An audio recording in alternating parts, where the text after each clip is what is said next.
Senator Joe Manchin, Democrat of West Virginia, said President Biden has not pressured him to support the sweeping voting rights bill he publicly opposed earlier this week, or a Democrat only spending bill, despite the Senate's 50-50 split. The president respects the institution so much because he was here and knows it better than everyone else. He does not get involved, Manchin told Politico in an interview Tuesday. I already know where he is.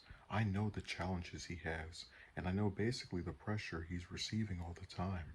We're just trying to find a balance for it, he added.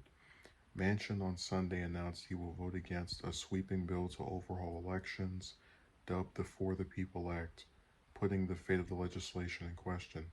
He also signaled that he is firmly opposed to weakening or eliminating the filibuster, which a number of Democrats think would be necessary to pass some of Biden's key legislative proposals, including election reform.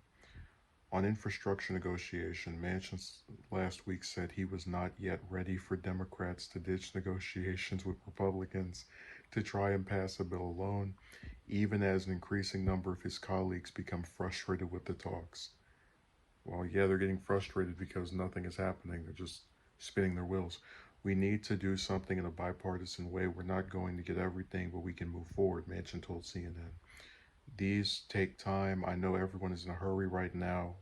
Yeah, we're in a hurry because people need things and they don't have months to wait for you guys to whatever. It's just, I know everyone's in a hurry right now. We've got to work together, and that takes a lot of time and energy and patience. Man, we had the highest number of unemployed people in 70 years. We're not going to get that. Worry about getting them quick relief. No, we need to. We're doing things that take a lot of time and energy and patience. Biden on Tuesday ended infrastructure talks with a Republican group led by Senator Shelley Moore Capito and will now move forward on discussions with a bipartisan group of senators, including Manchin.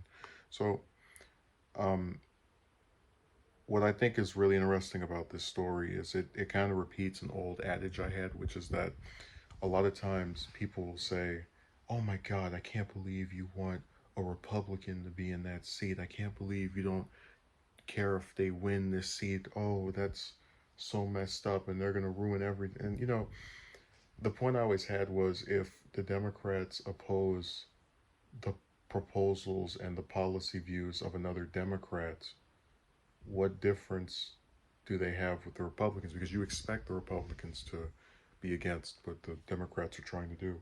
But also, this is one of those instances where I'm reminded of how when Trump would have Republicans that didn't want to vote for his stuff, he would go on Twitter and speak negatively about them, and this was like a way of putting public pressure on that person, even if it was just one little tweet. And he did this with a whole bunch of different people.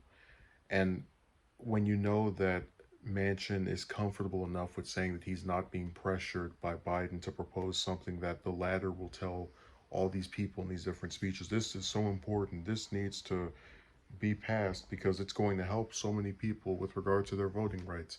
You know that he's full of crap because if he can't stand up to someone who's a member of his own party, as he literally is the most powerful man, at least in the country, if not the world, what hope do you have that if the Democrats lose a chamber of the House, a chamber of Congress, whether that's the House or Senate, which looks very likely next year, what hope do you have that he's actually going to be able to do anything?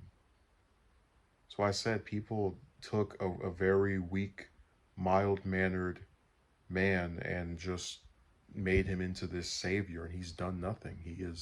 He's so feeble that even someone on his own team feels comfortable enough to come out and say, "Oh yeah, yeah, your president that is sitting here and telling you about all this big, amazing stuff. He wants to do these sweeping changes that are going to save and help everybody. Oh yeah, he's not pressuring me to actually be in support of any of that stuff."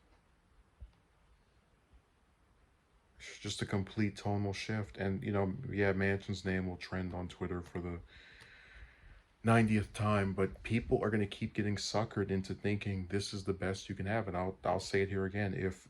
If this man who has spent years and years of standing in the way of things that Democrats claim they want continues to be elected over and over, you're not going to see the situation improve. I would rather have a Republican in his seat because I know that that's someone people will actually not be surprised or tolerate opposing the things they're trying to get done. So that's what Manchin's always been, the wolf in sheep's clothing. It's just that he keeps ripping off his covering and then putting it back on, and people are still falling for it.